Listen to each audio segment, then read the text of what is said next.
the Veterans Affairs found, the EPA, found $20 billion transferred from Biden to his people weeks before the election, before the turnover of presidency.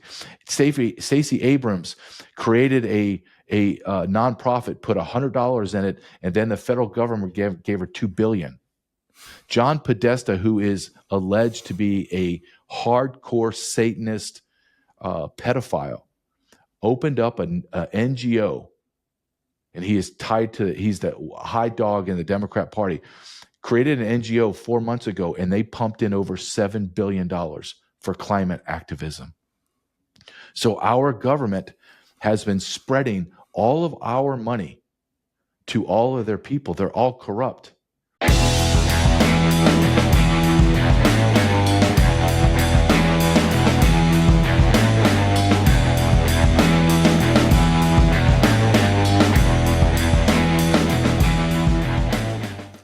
JJ Carrell, my favorite hard-nosed roughneck. No suit, black t-shirt, disrespecting the show again. Absolutely. I'm not putting a jacket on for you, Jason James. Sorry, sucker. How you doing, my brother? Dude, I'm good. Things are absolutely out of control in America, and I know they are in Canada too. It's like we're living in a different time. It really is, man. It's a really strange time here in Canada. And look, the situation that we're in, for our viewers, this isn't the first time Canada has had an unelected prime minister. We had we've had that happen a few times. What's happening right now happened once in the 1980s as well. But what the expectation is in Canada. So for our American listeners, because there's a lot of them, I'll explain to you our kooky system. We operate under the British parliamentary system, which means that our governments are formed by parties, not individuals, which is fucking ridiculous, right? It's retarded. And what has happened in Canada is we have our governing party is the Liberal Party. They're a minority government, but they formed a coalition with the NDP, which is legal and legitimate under British parliamentary rules, but doesn't make sense because it's not a representative government. I mean, it is in the sense that people elected members of the Liberal Party and members of the NDP into Parliament. But the fact that they can create a coalition government and lock out the opposition, I mean, it's not representative of the will of the people because we didn't vote for a coalition government. So What's recently happened is Mark Carney, who's a central banker, World Economic Forum alumni, former governor of the Bank of Canada, former governor of the Bank of England, Brookfield Associates board member, Goldman Sachs guy. I think I may have already listed that one. Mm-hmm. He came from out of nowhere. He is completely unelected. Now, by parliamentary rules, in order to become a party leader, you have to be a sitting member of government. But there is a way to shoehorn people in from the outside, which is what the Liberals did. So we have Mark Carney as our official unelected prime minister. He is never been elected to any seat in government. Nobody has ever voted for him. And because he ran in and won the Liberal leadership race and Justin Trudeau has resigned, he supplants Trudeau as Canada's prime minister for the time. For how long? Well, the expectation is that they call a snap election. So the expectation is that Canadians will be going to the polls either this month or next month. So there is a probability that Mark Carney could be the shortest sitting or the shortest sitting prime minister in Canadian history. But I have a sneaking suspicion that they're going to use this Trump trade war tariff thing to suspend our elections and keep Mark Carney in there for as long as possible. Now, technically, we don't have to have an election until 2026. So we could have a full year of this guy acting as our prime minister when he has never been elected by a single human being. Also, remember, Mark Carney is a key architect of the global carbon trade scheme, the Ponzi scheme. So he isn't just like an ideologue. He isn't Justin Trudeau with nothing in his head who just believes in climate change because that's what he's supposed to believe. This guy is one of the guys who created the scams, the carbon trade, the carbon cap and trade scams that have made the bankers and his buddies billions of dollars. So that's where Canada is. We jumped out of the frying pan into the fire. And so now we're in this situation where we have a government, a leader that nobody has ever voted for. So technically, if you were to look at it from an American perspective, we have a dictator. What's the feeling in Canada? You guys, are you feeling defeated? Like, is there a feeling of, my God, we're never going to win? There's a feeling of despair. Yeah. Right. I mean, I'm in Alberta, which is the most conservative province in this country. I would say if you were to compare it to anything, and we're closest cousins to either Tennessee or Texas. So you can imagine who's here. So I can only speak from like what is in my immediate atmosphere, and it's despair because people don't know what to do. And the difference between Canadians and Americans is that Canadians have been afforded the luxury of apathy for a very long time. Mm-hmm. Right? Nothing really bad has happened here, really ever. Right? And so people have been able to just kind of hope for the best, and, maybe the mediocre happens, which is generally the way it goes. But now we're in a real, red alert sort of situation, especially with this brewing trade war with the United States that liberal Canadians seem to believe they can win, which is... We can't. No, look, the logical end, the logical conclusion of this trade war with Trump is that Canada's economy collapses, and then the United States economically annexes us, right? Well, when you begin from Americans' perspective, when you begin, and I was kind of ignorant on this, right? You can't be an expert on all things, but I was grossly ignorant on this, on the tariffs. It was shocking to me when Trump starts to enumerate the tariffs Canada has on our products. Yeah. And we don't have tariffs. And there's nations that have 400% tariffs on our products, and yet we allow them to come sell in our country. I think our dairy is tariffed at 270% in Canada. Mm-hmm. We can't allow that to happen, right? Well, as Americans, we're like, you're selling your stuff here with no tariffs, and then you're charged. So I can't, and it's not like I'm shipping my dairy, 5,000 miles away. You're our neighbor. Why are we not having? Why is there tariffs on anything between us? So we're seeing our economy crumble. I'm watching my 401k disappear. That's my retirement. Mm. It's disappearing I think I've lost 10%, which is a big, big deal in the last probably 7 days. Do I trust Trump is going to bring that around? Yeah. And I trust that he's going to, I think he's going, and I could be wrong. This is just me thinking, but I believe it. I believe he's going to eliminate the income tax. I think he's going to bring the IRS down to basically just a collection agency that with no teeth. And I think he's going to build America around tariffs.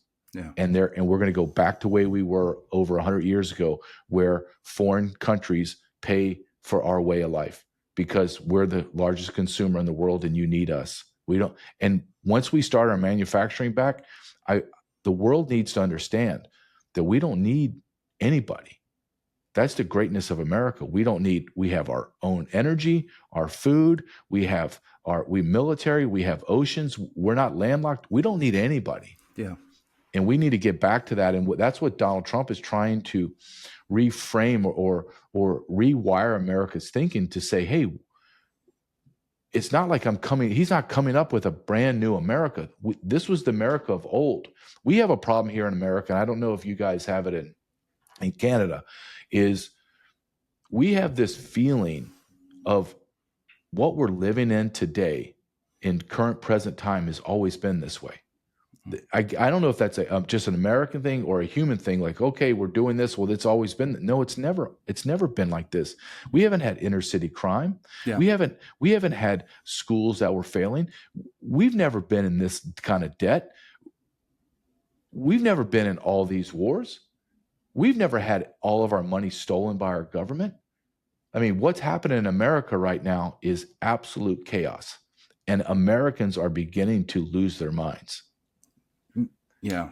We have DOGE. So DOGE is going through with the Intel geeks, and they're literally, if you can, the way I envision them, they're like these little robots that are just infused into the computer system, which is antiquated. So now we have these supercomputer geeks trying to defeat. It's like a college football team going to play the freshman high school team.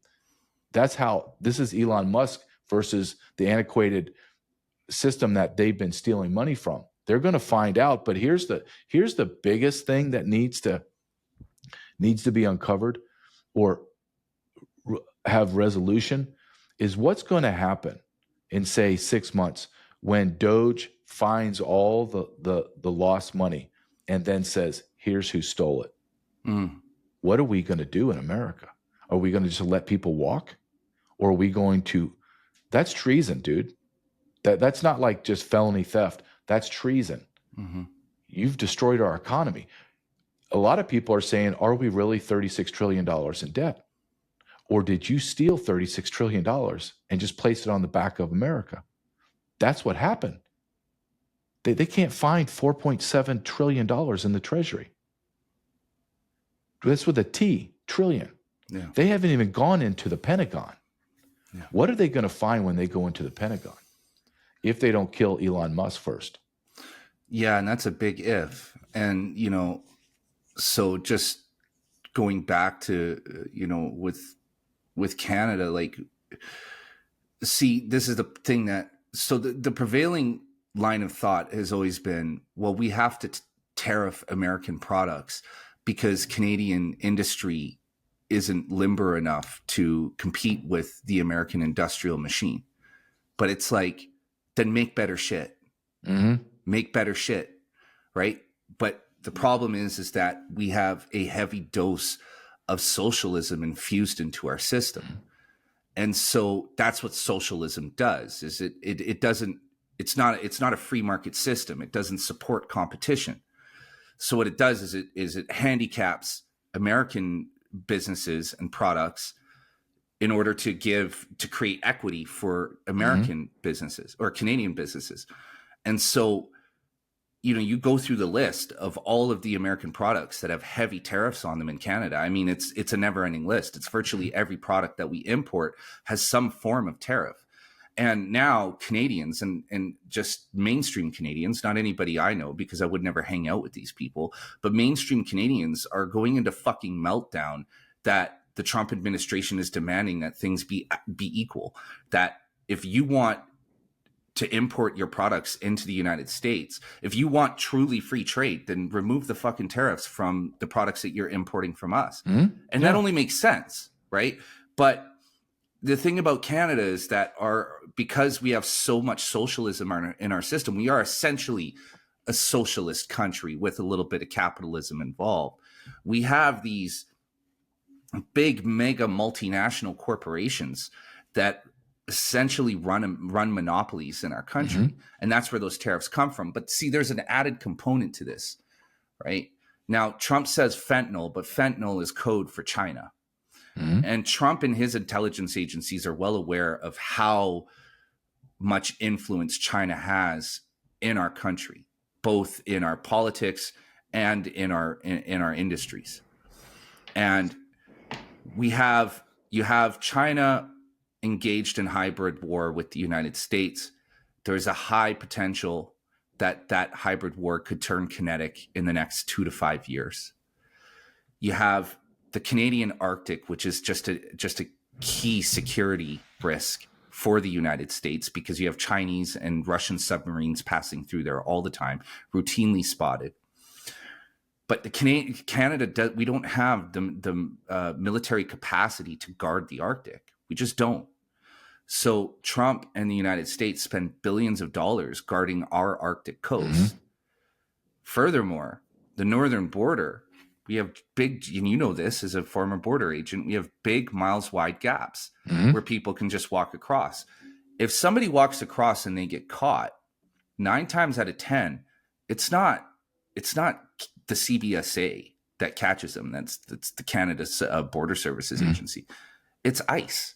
It's you guys that are catching them because Canada, again, hasn't I mean, our border is massively underfunded. So you have all these problems.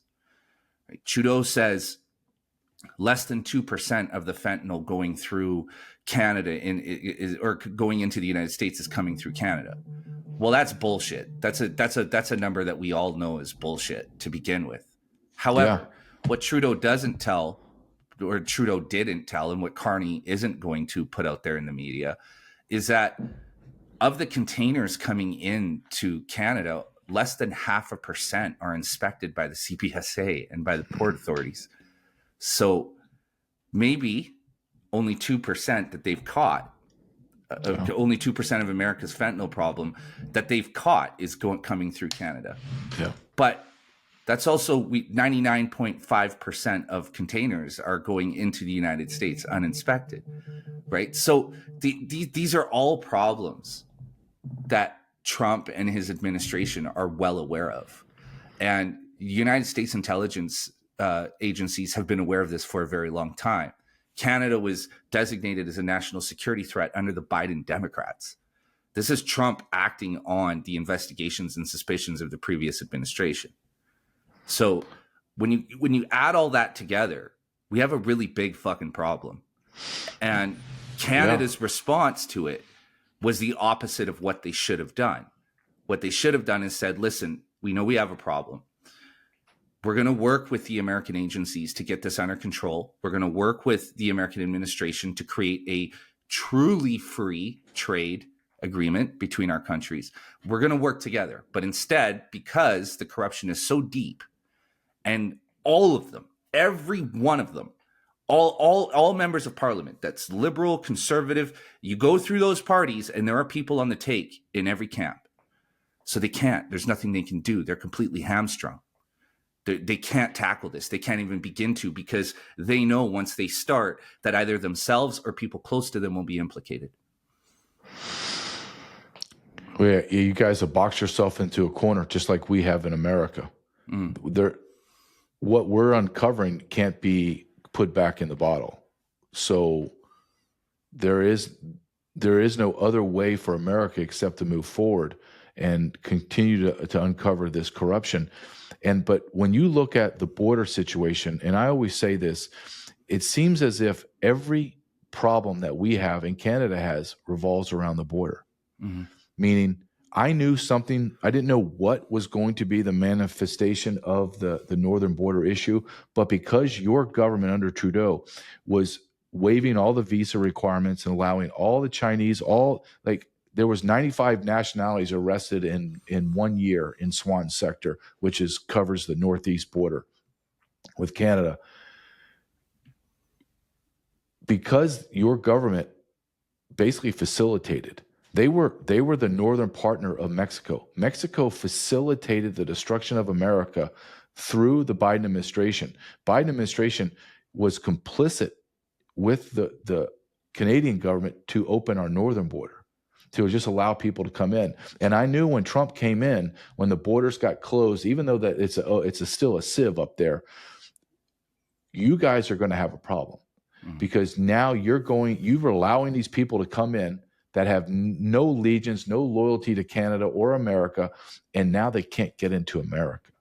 And we're not talking about 100 or 1,000. We're talking tens of thousands, hundreds of thousands of people from third world country are now residing in your nation.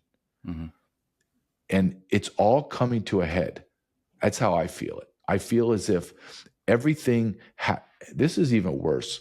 I feel as everything has to implode in order to be able to build back up, because it's so corrupt. What's happening in our government, we're not in the position where, let's take the Department of Education. We can't go in there and correct. Like, there's a few things, the whole system is so bloated, so corrupt, so inefficient that if it was a business, they would do exactly what Trump's doing. Somebody would buy it, cannibalize it for its parts, and then break it up and throw it away. That's it. And that's what's happening in America. And you're seeing that with the trade wars, the tariffs, the market's correcting, right? 10% down, I think, in the last couple of days. I mean, we're in a free fall. Yeah. But we're in this free fall that we can't stop now. We're already down. We're already going. We can't, there's nothing going to stop the brakes. And I kind of put it like Donald Trump came up on the edge and pushed this boulder off the edge, and it's rolling, and there ain't nobody can stop it. And it's just the part of the equation we don't understand is how deep is this hill? How many miles down to the valley is it? I don't know. No one knows. Every single day, Jason, we wake up in America and we're like, we literally pick our phones and we're like, oh my God, what is it now? Right? Yeah. DOGE found, or the Veterans Affairs found, the EPA, found $20 billion transferred from Biden to his people weeks before the election, before the turnover of presidency. Stacey Abrams created a nonprofit, put $100 in it, and then the federal government gave her $2 billion. John Podesta, who is alleged to be a hardcore Satanist pedophile, opened up an NGO, and he is tied to, he's the high dog in the Democrat Party, created an NGO 4 months ago, and they pumped in over $7 billion for climate activism. So our government has been spreading all of our money to all of their people. They're all corrupt. And I'll say this, the Republicans are corrupt as well. And that's the problem. Where do you turn to? Who do you trust anymore? I don't have it. I'll be very honest. I don't have any trust in any institution in America. Everybody's on the take, or at least it seems that way, which makes it as bad as if everyone is. Because what's the Democrats and the Republicans have done to Americans, they've made Americans distrust everyone. Do I trust Donald Trump? I do trust Donald Trump because I don't think that he can be bought. What are you going to buy him with? Yeah. You're going to buy him with some more $1 billion? I mean, how much billions do you, he's not that type of guy. He already has them. What are you going to do? You going to try to honeypot him? He has a wife that's 25 years younger than him. That's a supermodel. You're going to honeypot him? With what? With that hag that said he raped her in a Macy's dressing room with people running around? I mean, it's absurd. But I don't know where your country is, but there's a strong sentiment in America where, because America is built on justice and fairness, if we really broke it all the way down, that's why everybody loves America, is because there's justice and there's fairness. Even in a world filled with lies and Satan, this is a place where it's fair. It used to be fair. And Americans want justice, and we're not seeing it. We're seeing the debacle of the way they handled the Jeffrey Epstein. Yeah. So that makes me begin to think, okay, is Pam Bondi involved in this? Why can't we see it? What? The FBI sees 20,000 videos, DVDs. 20,000 DVDs. Where are they? Yeah. Why don't we have at least a montage with the kids' faces, but allow Americans to see kids being raped? Why are we not allowed to see that? Because, like you said, both your parties have entrenched corruption. Both of our parties, our entire system is corrupt to the core. And I say this when I go give interviews or when I go to speeches. I have one tomorrow in Iowa, and I have to say the very uncomfortable truth. And people, they hate it when I say it, but I just say it anyway. I say America is not the shiny city on the hill anymore, people. The idea that America is great is a lie. It's a fantasy. You may want to go back to the 80s and live in the great American, we're the greatest nation. Go ahead. You can stay in your fantasy land, but America's not great anymore. Yeah. Jason, every conflict in the world, be it civil war, conflict, war, skirmishes, who is the common denominator? America. America is in the middle of every problem in the world. We're bankrupt. We have no money. These are interesting times, but they're also very frightening times. They are. Because we can't, even if it wasn't Trump, if there was no Trump, there's no one to replace him. We would have just continued down. But I argue Trump is going to save us. And if we did not have Trump, within 4 years, we would be destroyed as a nation. I think No so coming too. back. I think so too. I think what's happening in the United States is you guys are undergoing a soft revolution.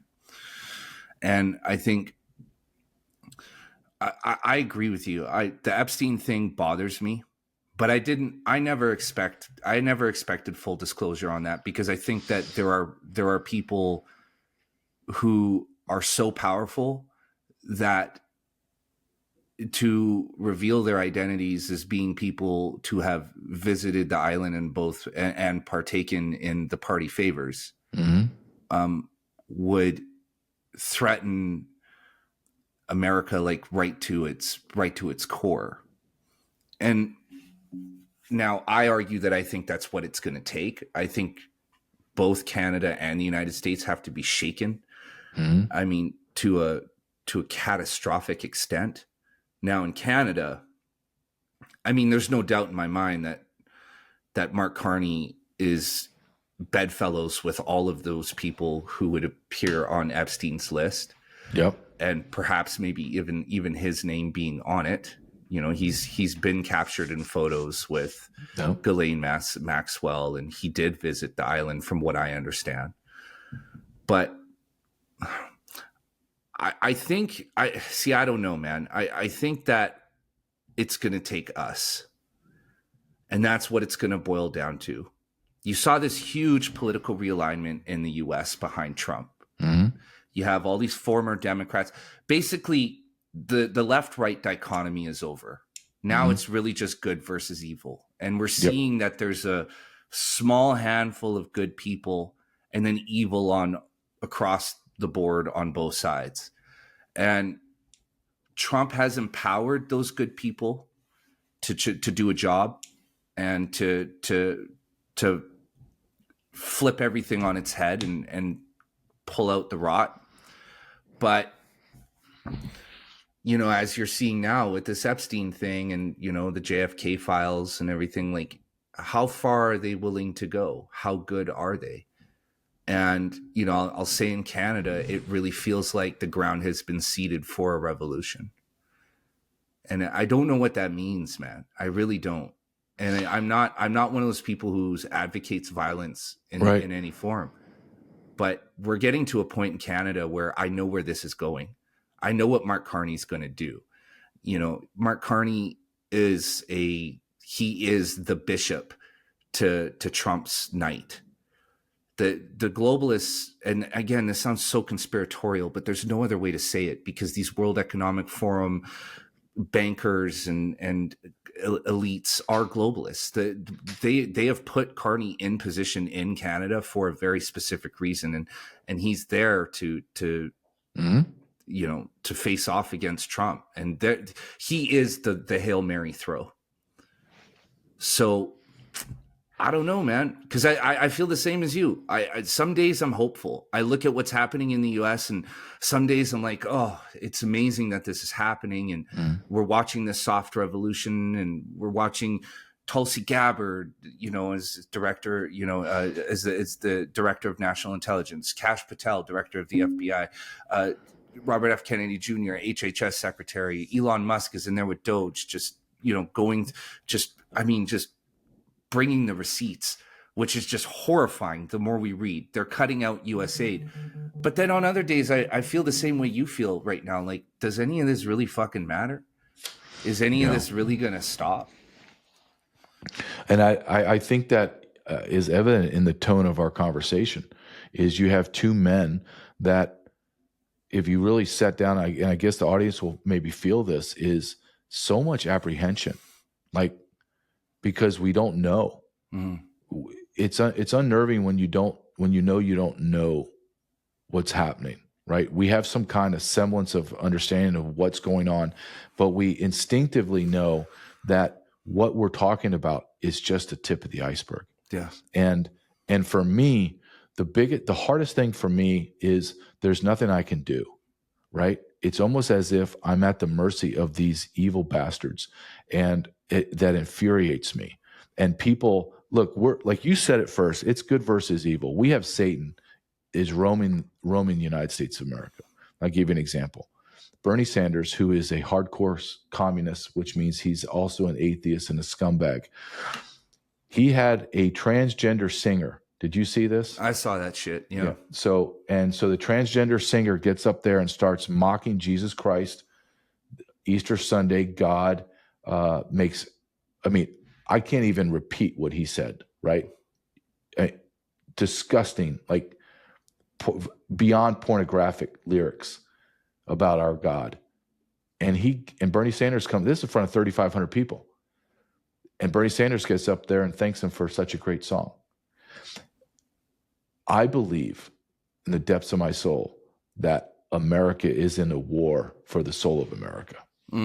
I just do. Now, does that mean that 100% of Americans are awake and ready? Absolutely not. I would say a vast majority of Americans they live in fantasy land, or they're just so busy, man. They're so busy trying to raise a family, make ends meet. And I think that we're struggling. I think America is struggling. And I don't see an easy fix, man. When you begin to uncover corruption the way that we are, at the pace we are, you can't look at that and go, everything's going to be okay. Everything's not going to be okay. I believe we're looking at some really hard times, maybe 18 months to 2 years, maybe sooner, than we begin to see it's like we're like a cancer patient, and we have to go and wreck our body.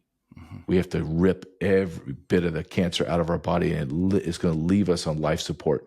And then our body just starts to grow back, and we become stronger and stronger. That's what it feels like. I feel like we just started massive chemotherapy. Yeah. And we're like, my God, this is so painful. And the doctor's looking at you like, well, this is the first week of 40 weeks. And you're like, what?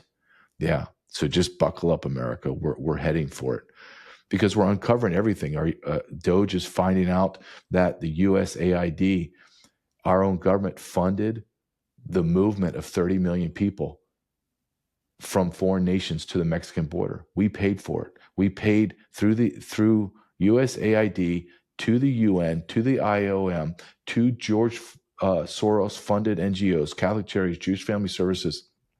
We brought 30 million people to America, up to the border, and then we turned over all those 30 million people to religious NGOs in America that we funded through DHS and FEMA to the tune of tens of billions of dollars. Our government funded our demise. And now Trump is in this trick box where he's got to somehow create an apparatus to remove 50 million illegal aliens out of our country. And if he doesn't, and he's proven that he cannot do that yet, I'll be the fair critic. He's proven through Tom Homan they can't do it. They haven't figured out the rhythm of it. And I trust that they will. I still have great faith and respect for Tom Homan and Donald Trump. If they don't, Jason, they win. The left wins, because this is a demographic shift. And you're beginning to see that in Canada as well. So we have 50 million illegal aliens out of 330, 340 million people in America. 1 in 6 and 1 in 7 residents in America is illegal alien. And they have a birth rate from 2 to 5 times that of Americans. Americans aren't even replacing. We're not even at the replacement level. Yeah. We're dying. And we brought in our replacements. There's no other explanation to what Joe Biden did in his cabinet. They brought in our replacements to replace Americans with third world savages. And we haven't gotten into the danger America is in with what I say is at least 1 million terrorists, at least 1 million, because our government has openly admitted to arresting and releasing 200,000 special interest aliens. And our borders were wide open. So if you let's look at Canada's border with us. Last year, Swan sector, and I have this written in my book, Treason, in 1 year, they made the same amount of arrests as they did in the last 15 plus years combined. with 95 nationalities. Now, you're telling me you made that many arrests. When you tell me that, I know a mile or two to the east or west of where you're patrolling is complete wilderness. Who knows who's coming through there? So you take that number, that Swan sector arrested, and you go ahead and you multiply that by 5, 10 times. That's how many people are coming across into America. And then where are they? Where are the terrorists? Where are the soldiers? Where are the gang members? I mean, we saw Train de Aragua, the Venezuelan gang, consume up to over 20 states within a couple months. We had 6 of them in 6 states in the summer, and everyone's like, "Oh my gosh, 6 states!" And then 4 months later, at 20 states, taking over the state of Tennessee. We're in a painful. We're going to feel pain in America, and that's going to have a shock to our system financially, economically, and then. What is Trump going to do? I mean, I listened to Colonel Douglas McGregor, who I'm going to interview this week, and he's just, I think he's one of the few men in the world that have incredible amount of wisdom. And he was on Tucker Carlson, and he's laying out what's going to happen if we allow these warmongers to continue to have this war in Ukraine, and the spillover of that, and the way the world's going to realign. It's not good. Donald Trump was left, to his defense, he was left with the biggest pile of crap you can imagine. I mean, what Biden did, and when I say Biden, I know he's a demented old fool, but what the cabal did is they destroyed the cultural and societal norms of America. We turned America upside down for less than 1% of our population, 2% of our population. And now we're fighting, and the left is not going to just go, okay, you won. It's like you get a Canadian Trump, and he comes in to your parliament. They're not going to roll over. It's going to be a war. Someone said this great the other day. America is in the throes of a internal civil war, meaning an internal government civil war. My money's on Trump, but he's going to have a war. And here's the thing that I will, and I'd like to hear your take on this. I think if Trump doesn't arrest these traitors, it's all going to be for naught. Everything he's done is going to be he wasted his time. If he does not arrest people. And that is a growing sentiment here in America. And I'm not talking about low-level bureaucrats. I'm talking about massive, major political families, the Obamas, the Bidens, the Clintons, the Podestas, Stacey Abrams. Massive arrest. And I don't know if they have the stones to do it. I don't think they do. You don't think they do? No, because here's the thing, man. They tried to kill him twice. And now he is the executive director of that apparatus, the same apparatus that just tried to kill him. Now, I think he's doing the best that he can with what's available to him, right? He's installed people that he and the American public can trust, in Tulsi Gabbard and Kash Patel specifically. But Kash Patel's one man, Tulsi Gabbard's one woman, right? You have tens of thousands of people employed within these agencies. You go back in time and you look at all of the horrors that the CIA has unleashed on the world. Oh. Well, was that the entire agency? No.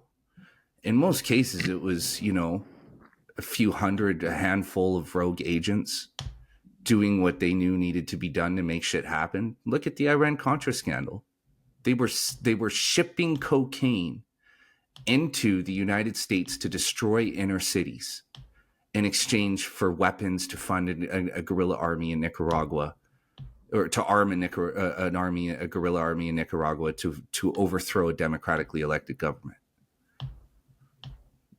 That was a handful of agents, right? So what I'm saying here is that if Trump goes after the big fish, especially people who are key to intelligence operations, right? So Jeffrey Epstein, for example, if you look into the documents on Jeffrey Epstein, it is hard to make an argument that he was not working for the CIA or the Mossad, or both.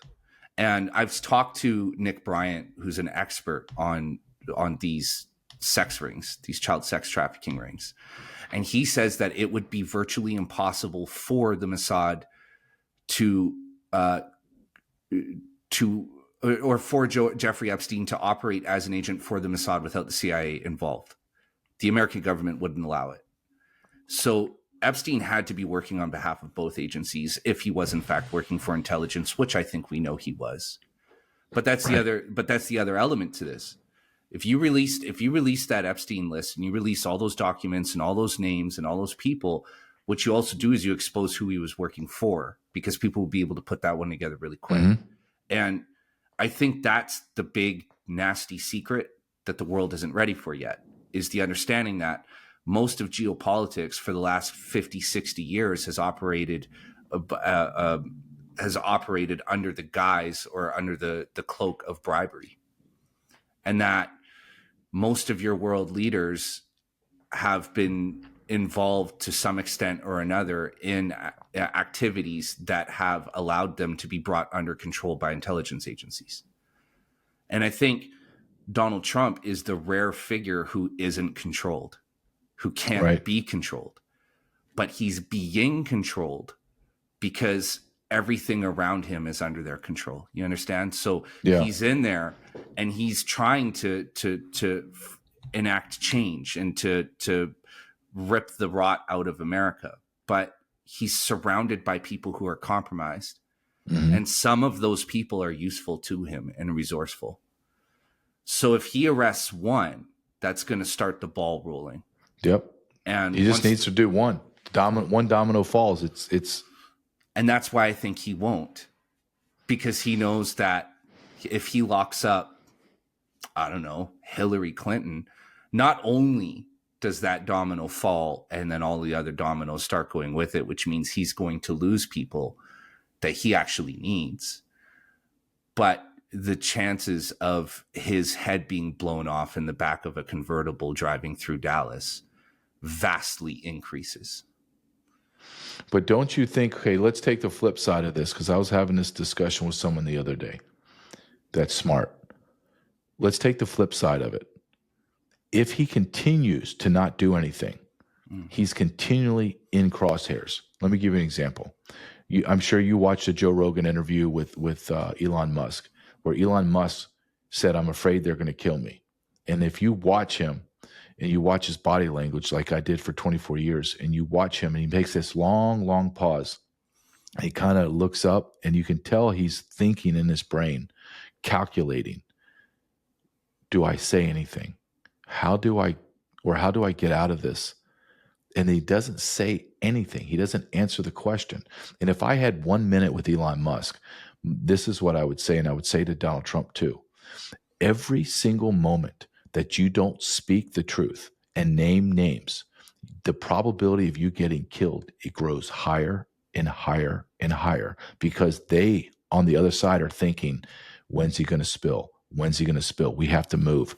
However, if the moment he releases names and goes on the offensive, the probability of him dying decreases because it's already out.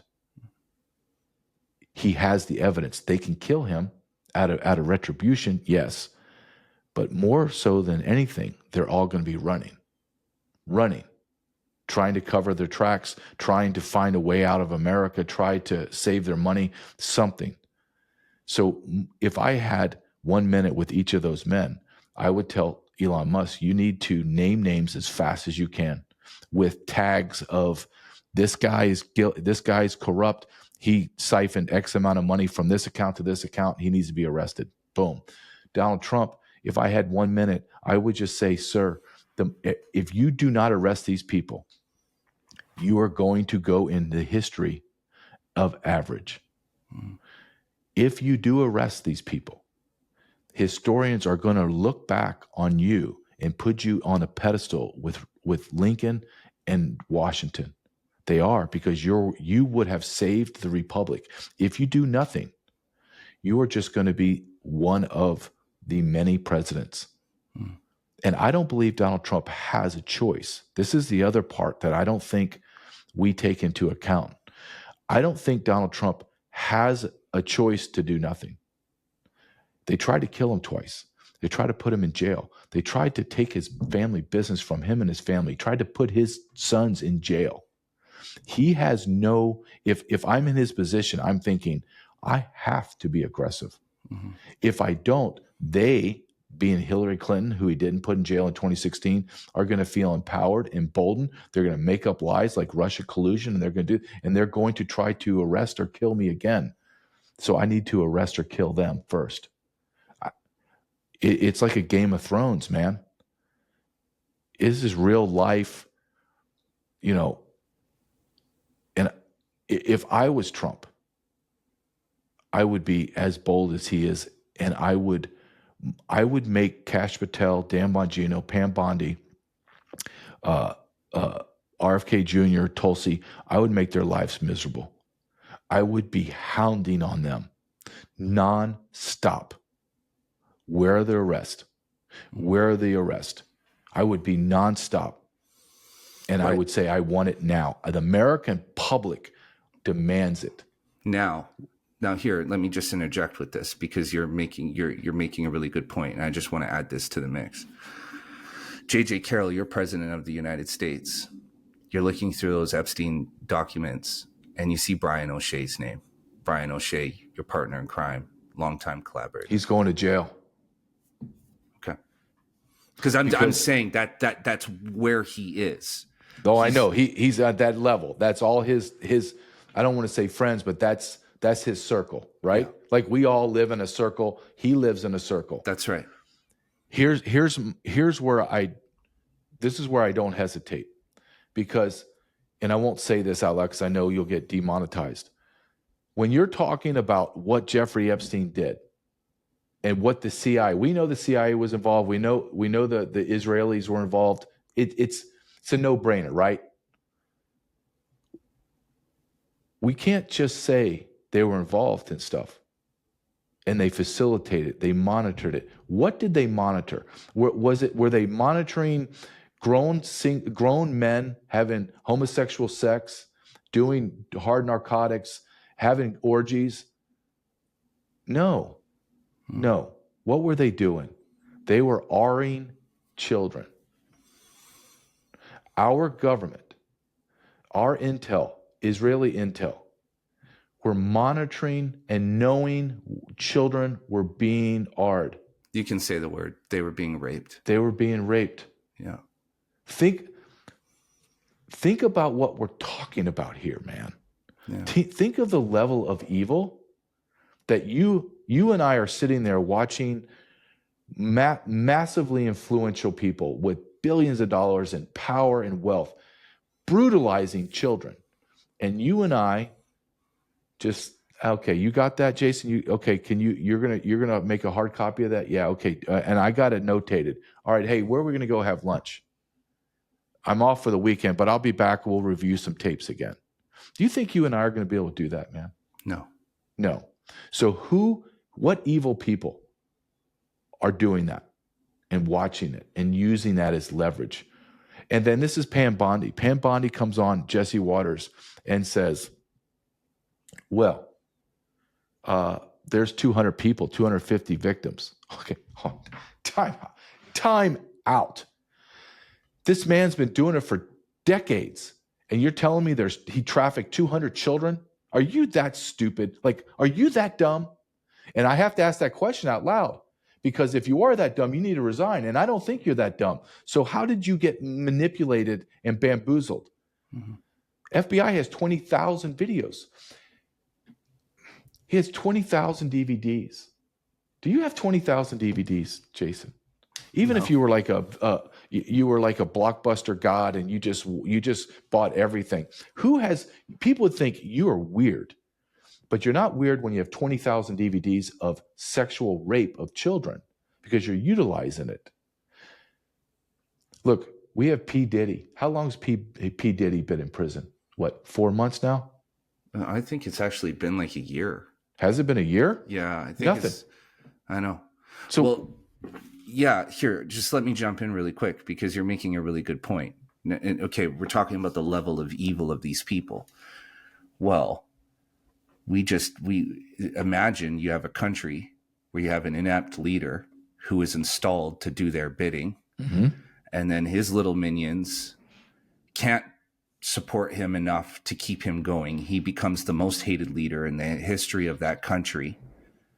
And then he's replaced by something much more intelligent, much higher up the ladder, and far worse, just to act as a bulwark against what's happening to the south of that country.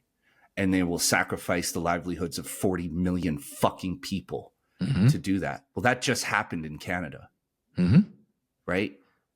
That's the level of evil we're dealing with. So when you're asking like who has 20,000 DVDs of children being raped, those people, the same people that have, utterly destroyed Canada. Canada doesn't fucking exist. Canada is a figment of your imagination, people. Canada is not a functional, operational country anymore.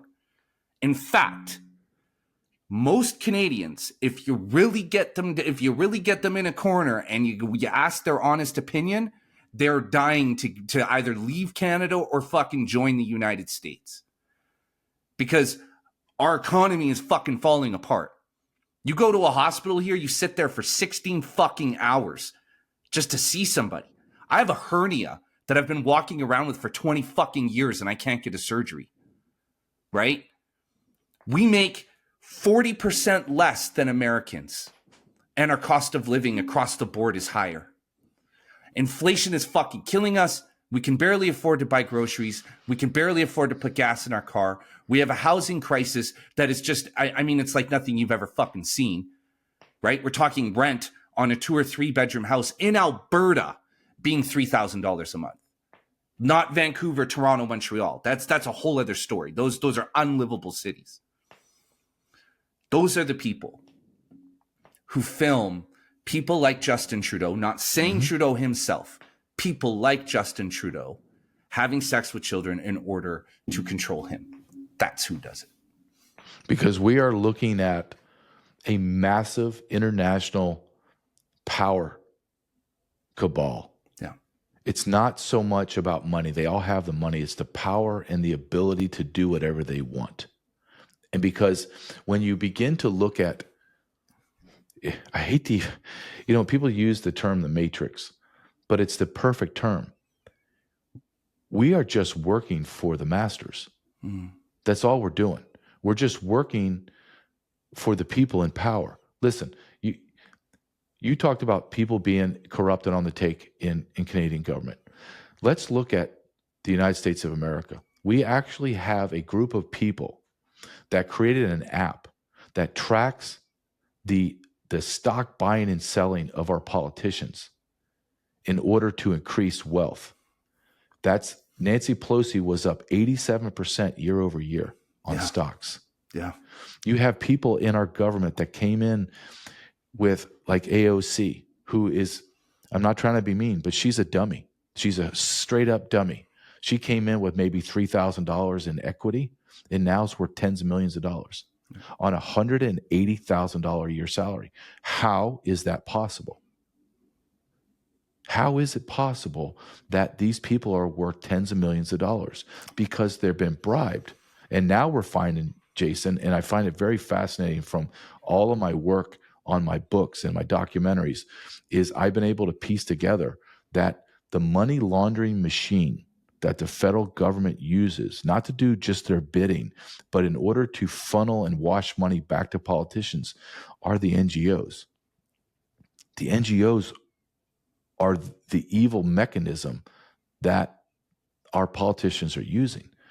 It is unbelievable when you begin to see it in real time for what it is, and you're able to connect the dots. It's shocking what's happening right now in America.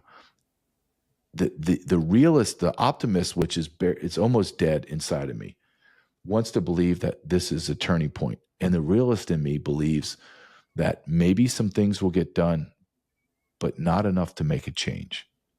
And they're going to wait Donald Trump out because, and I always say this to people, you think you're a Donald Trumper. I am a MAGA Donald Trumper.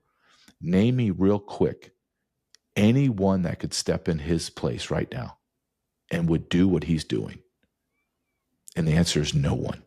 In fact, if I took Donald Trump out of the Republican Party, we're looking at 4 years of misery, of just limp-wristed, impotent men, Speaker Johnson type people, all these guys that are just, they're average. They're average. The only reason something is changing in America is because of one man. One man. Yeah. That's frightening. And I'm going to tell you why it's frightening. That's all we have in America is one man. The flip side of that, Jason, is the left knows it's just one man. Meaning, if we can take him out, there will be chaos and turmoil for a good couple months, and we'll utilize that to our benefit. But we've destroyed the problem. Who are they going to put in there? JD Vance? I like JD Vance. Could he be great? Yeah, but he's young. The reason Donald Trump has wisdom is because he has 30 years on JD Vance. Yeah. He's gone through 30 years of turmoil and angst, and now he sees things very clearly, thus gives him wisdom. You and I think you're a very smart man. I think I'm smart, but we're not going to get to that wisdom level until we get a little older. No matter how much we push and want to get to wisdom, it just takes time. We got to experience certain things to get to this point where we have some wisdom. And I believe the left knows this. And how do I know that this is a probability, a great probability he's going to have another assassination attempt? Because on TikTok, Facebook, Instagram, X, there is a new phenomenon of encouraging the assassination of Donald Trump without saying it. Like there's videos after videos encouraging, saying we're going to pay for you, we're going to pay for your commissary, we're going to pay for your kids' school, we're going to make sure your family's taken care of. How many people are just right on the fence saying, okay, that's going to be me, I'm going to do it? A lot. I think if my father was a Secret Service agent, he was a great Secret Service agent. I can't imagine being in the U.S. Secret Service right now. Your head has to be on a swivel nonstop. Yeah. And you're scared to death because my father, the biggest fear he had was someone being killed on his watch. And to have to live with that professional failure that you and I fail. I've had failures where they're real big, but nothing like that. Like this hot spotlight on you that you failed. Not only you failed the country, and we're going to name you. Holy cow, man. Yeah. We are living in very unique times, and both countries are feeling it, where we should be adversary. It means we should be partners in this together, creating this gigantic like North America union where we just dominate through energy, through minerals on the earth, dairy, food, manufacturing. We should be crushing it. Instead, our leaders have led us down this rabbit hole of misery. And you're living in Canada, and we're going through it in America. And damn it, we should not have done this. We should have never allowed this to happen. But I will, and I've said this before, and I know we're pushing up on time. I blame all of it, Jason, all of it on the American man, and you probably may believe to lay it on the Canadian man. Mm-hmm. We in America, we're supposed to protect our children and our wives, and we failed. Yep. we failed. We allowed mental patients to take over our communities, our churches, our everything, for men can have babies. Yeah. There's 157 genders. Sexual perversion. Put the LGBT flag inside of God's houses of worship. All because the men sat there and said, okay, please don't unfriend me. Yeah. Oh, dude, listen, it rests on our shoulders. We failed. Men failed. We failed. So listen, your phone's buzzing. I know you got to catch a flight. We talked for an hour. We didn't even talk about your book. It's okay. I think what we're talking about is extremely important. I think this is about the survival of our countries, dude. Yeah, I completely agree. But before you go, let's just give us a really quick snapshot of your book, the title. Well, so my title is Treason, and I decided to write that about a year ago, and I finished editing and writing it after Donald Trump won the election, so it's very relevant. And everything I wrote in that was the last 4 years. And I put out a book as I would as a Border Patrol agent running a task force. Say I got a Sinaloa drug cartel and I had 7,000 pounds of narcotics, 30 people were involved, 4 or 5 cars. I would present that case to the U.S. attorney and say, here's all my evidence. Here's all my sworn statement, my videos. Here's everything. Now go prosecute. I did the same thing when I wrote this book. I said to the American public, here's all of the sworn statements. Here's all the evidence. Here's everything that you need to know that these people were traitors against America. Now go prosecute them. So I'm proud of the book. It's only been out for about less than 3 weeks. And for the whole 3 weeks, I've been on the bestseller on Amazon. So I'm proud of it. It's good. You can go to Amazon.com and just type in Treason and JJ and it pops right up. You can get it at the link below this video. Okay. Or Awesome. in the episode description, people. All right. I read some of it last night, read some of it this morning. Brother, you are a fucking writer. You know what's funny is you're the big dog, you know? You like, if you were to like take a picture of an American, it's you. And like, you know, like you're this guy that could, you know, you could probably strangle a bear to death with your bare hands, and yet you have this flair for writing. You kind of piss me off because I'm like, how the fuck does this guy have it all, man? No, he's I don't got the have good it all. looks. He looks like fucking G.I. Joe, and he can fucking write. This motherfucker. I don't know if I can write. I write like I speak, so it's very direct, linear thoughts, but you know how it is. You're a writer.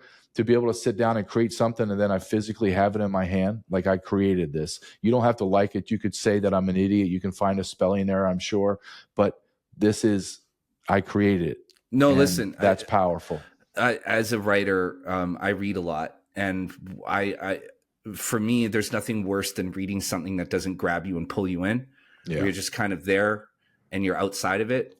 And for you, the thing that I love is that you have that talent to grab the reader and pull them in and walk them through it from a first person perspective, which is what you want in a writer. So my friend, you are a fucking fantastic writer, and you're pissing me off, man. You're pissing me off because you're in my territory, bro. Oh, man. You can have this territory, man. Sometimes it's interesting, but you just keep grinding, man. And you hit on something earlier that this is the way we're going to make change is in our podcasting. Yeah, because the last election, the Democrats openly admitted the reason why we lost is because we had no control over the narrative in the podcast.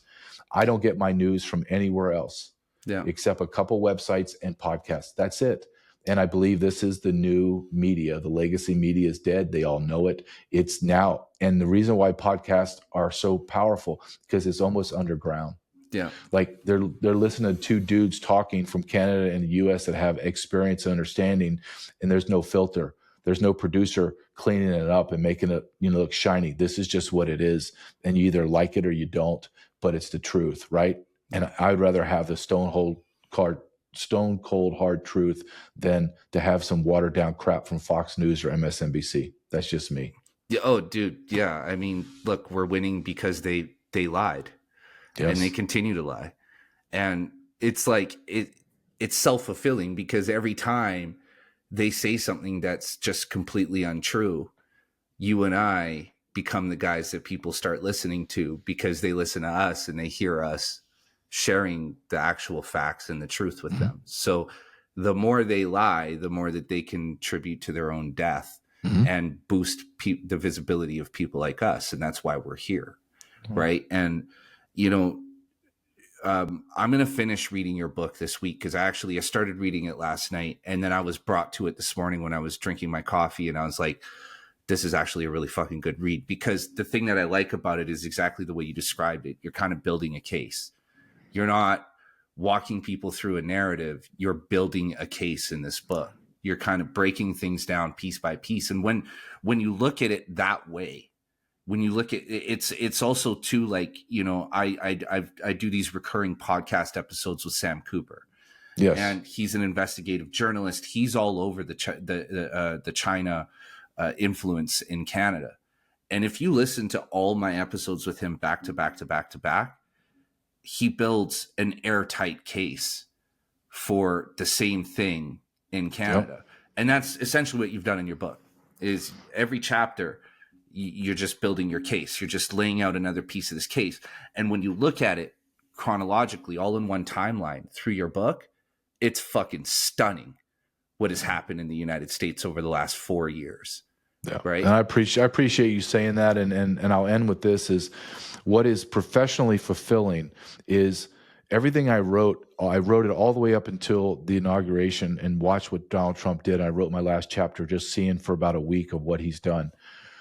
What is professional fulfilling is everything I wrote in that book, all my allegations, which I back up with facts and citations, Donald Trump is validating with his executive orders, with executive action, and with DOGE uncovering USAID. So everything I write about the NGOs and the people that the willful, intentional, and purposeful decisions to destroy America, they're all being validated in real time, which I find fascinating. Like, a lot of people write books and they say, this is how, and then it takes a year, 10 years to go, oh my God, that guy was right all the way back then. I'm being shown validated as correct a week after I published it. Everything that I wrote about is actually happening right now as we speak, and all the dots are connected. So I don't know, you know, it's like everything else, Jason. How much reach do I get? How do I get it out? I don't know. I'm at the point now, I just kind of just do what I need to do. And then if God wants it to go somewhere, I try to promote it and make it work. And if it doesn't, great. If it does, awesome. So I'm so more of a grinder. You're so hard on you. Brother, I know, dude. I'm my worst critic. You're a best-selling author. You're a documentarian. You created with Ryan Matta two of the most important documentaries, I would say, in the last decade. No. And thousands of people watched them. You guys didn't just make back your budget. You guys did pretty well. No. Brother, stop beating yourself up, man. You're a fucking, I want results. Like, you're a fucking force of nature, man. Dude, you know? I appreciate you having me on your show, and I always love talking to you, man. And you just keep grinding, because this is where it's at. This is the truth. And listen, man, let's have you back in a couple of months. I miss not talking to you regularly. We were doing and then you and I kind of both got super busy. You're out there, you know, fucking winning Nobel Prizes and, you know, getting rid of Cobra Commander. And, you know, you kind of left me in the dust. But let's do this. Let's do this again real soon, brother, because I actually want to dig into the book. We didn't do that today, but I want to do that soon. And wear a fucking suit next time. Come on, clean yourself up. I'll wear a jacket. I'll just put a jacket on. You don't get that, dude. That's for national cable news. That's it. All right, my brother. Before we get out of here, tell everyone where they can find you. You can just go to JJ Carrell 14 on X, and then I have a new website coming out this week, jjcarrell.com. It has everything on there that you need. I'm really excited about it. So thanks a lot, man. I appreciate it. Yeah, of course, my brother. And wear a suit next time. Clean yourself up. I will. I'll try to clean up for you.